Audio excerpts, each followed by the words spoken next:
நாமே கிணற்றுக்குள் இறங்கி பார்த்து விடலாம் என நினைத்தேன். நான் கிணற்றுக்குள் இறங்கி சுமார் 10 முதல் 15 நிமிடங்கள் வரை அங்கேயே இருந்தேன். நான் உள்ளே சென்றதை அங்கிருந்த அனைவரும் பார்த்தனர். என் வாழ்க்கையிலேயே இது போன்ற ஒன்றை பார்த்ததில்லை. கிணற்று நீர் இப்படி அசைவதை நான் ஒருபோதும் பார்த்ததில்லை. கடந்த சில நாட்களாக குஜராத்தின் மோர்பி மாவட்டத்தில் உள்ள இந்த கிணற்று நீர் அலைப்பாய்வது தொடர்பான காணொளி சமூக ஊடகங்களில் வைரலாகி வருகிறது. இதையடுத்து அருகிலுள்ள கிராமங்களைச் சேர்ந்த மக்களும் கிணற்றை பார்க்க வந்தனர். நீரின் இந்த அசாதாரண அசைவு மக்களிடையே பல கேள்விகளை எழுப்பியுள்ளது.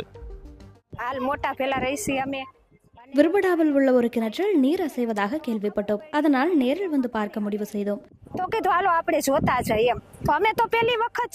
இப்படிப்பட்ட ஒன்றை நாங்கள் பார்ப்பது இதுவே முதல் முறை. இதற்கு முன் கிணற்றில் நீர் அசைவதை நாங்கள் பார்த்ததில்லை.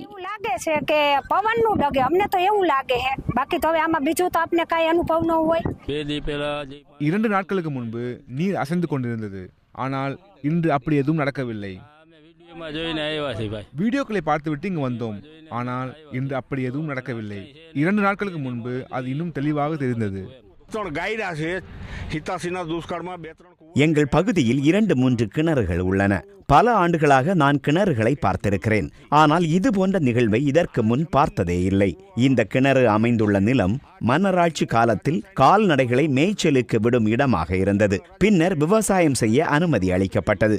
இது பழைய கிணறு என்பதால் இதற்கு என்ன காரணம் என உறுதியாக சொல்ல முடியாது.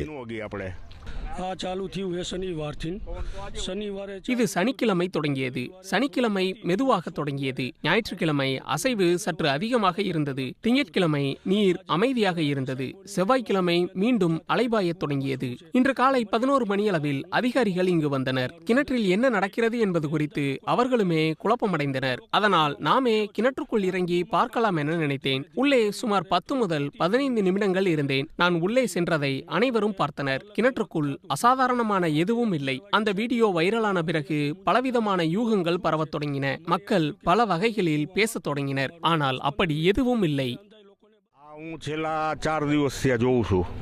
கடந்த 4 நாட்களாக இதை கவனித்து வருகிறேன். 2வது நாளில் சுமார் 10 மணி நேரம் தொடர்ந்து இங்கேயே இருந்தேன். ஆனால் அன்று எதுவும் நடக்கவில்லை. முதல் நாளில் மாலை 5 மணி வாக்கில் நீர் அசைந்தது. அடுத்த நாள் எதுவும் நடக்கவில்லை. 3வது நாளில் மதியம் 3 மணி வாக்கில் அது நிகழ்ந்தது. அப்போது ஏதோ அசாதாரணமான ஒன்று நடப்பதாக எனக்கு தோன்றியது. 3வது நாளில் கிணற்றின் ஒரு பக்கத்திலிருந்து மறுபக்கத்திற்கு நீர் அலைபாய்ந்து கொண்டிருந்தது. 4வது நாளில் காற்று அதிகமாக இல்லை. இருப்பினும் மதியத்திற்கு பிறகு நீர் சற்று அசைந்தது. 3வது நாளில் இருந்ததைப் போல தீவிரமாக இல்லாவிட்டாலும் சிறிதளவு அசைவு இருந்தது. இந்த 4 நாட்களிலேயே காற்று மிக அதிகமாக இன்று வீசுகிறது. ஆனால் நீர் அசையவில்லை. எனவே இதற்கு என்ன காரணம் என உறுதியாக சொல்ல முடியவில்லை. நீரின் அசைவு குறித்து காந்தி நகரில் உள்ள நில அதிர்வு ஆராய்ச்சி நிறுவனத்திடம் கலந்தாலோசித்தோம். நில அதிர்வு அல்லது நிலநடுக்கம் தொடர்பான பிரச்சனை எதுவும் இல்லை. முதற்கட்ட விளக்கம் என்னவென்றால், நீர்பிடிப்பு பகுதியில் கனமழை பெய்யும் போது நிலத்தடி நீர் மறுநிரப்பல் நடைபெறும். அந்த ரீசார்ஜ் செயல்முறையின் போது நுண்துளை இடைவெளிகளை கொண்ட பாறை அடுக்குகளின் வழியாக நீர் செல்லும். அப்போது அந்த இடைவெளிகளில் இருந்து காற்று வெளியேறுவது இத்தகைய அசைவை ஏற்படுத்தக்கூடும். கூடுதலாக அதிக காற்றின் வேகமும் இதற்கு பங்களிக்கக்கூடும். இதில் நில அதிர்வு அல்லது பிற அசாதாரண புவியியல் காரணங்கள் எதுவும் கண்டறியப்படவில்லை.